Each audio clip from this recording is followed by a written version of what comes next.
Good afternoon, everybody. This is Karen March from Hilton Head Island, South Carolina. And I'm over at the Webb Wildlife Center, and I believe we are in Hampton County. And what I'm sitting here looking at is basically a stand of red cockaded woodpecker trees. Now, it's very important to do what's called prescribed burning because these birds are very dependent on a specific type of environment. And the red cockaded woodpecker does play a vital role in the intricate web of life of southern pine forest.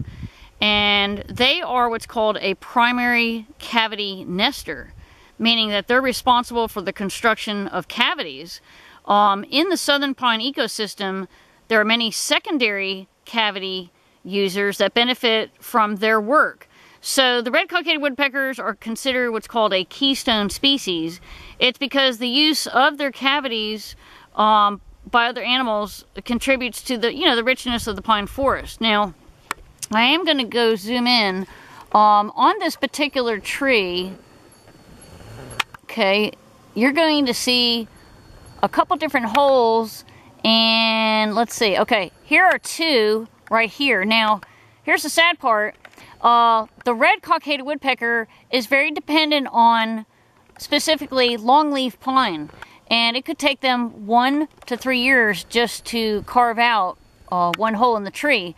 Because they are an endangered species, the area here, which is DNR, Department of Natural Resources, they own this property and manage it, and so they will mark these trees. Let's see if we can get down further. We can see the line. Here it is. All the trees are going to have a white stripe on them, and that is an indication that it is a red cockaded woodpecker tree. And so back to the cavity nesters, and in fact, there's another hole on the front of this tree. If I could locate it. It's hard to try to film and talk at the same time. Because I know I saw a couple different holes in here. Anyway, the cavity nesters, such as 27 different species of vertebrates, have been documented to use these extra cavities. Now, I'll give you an example, and I'm going to explain the sap in just a minute here. Okay, I'm going to ease on back. Let me just show you the area that we're in. Birds, snakes, lizards, squirrels, frogs, even wood ducks. You think how big a wood duck is.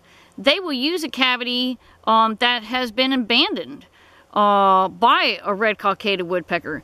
Most of the time, the hole will be enlarged by the pileated woodpecker, but southern flying squirrels, red-bellied woodpeckers, we just saw one, red-headed woodpeckers, eastern bluebirds, I just saw a brown-headed nuthatch, tufted titmice, and great-crested flycatchers are all animals and birds that will utilize these cavities. So I'm going to pan back one more time so you can see.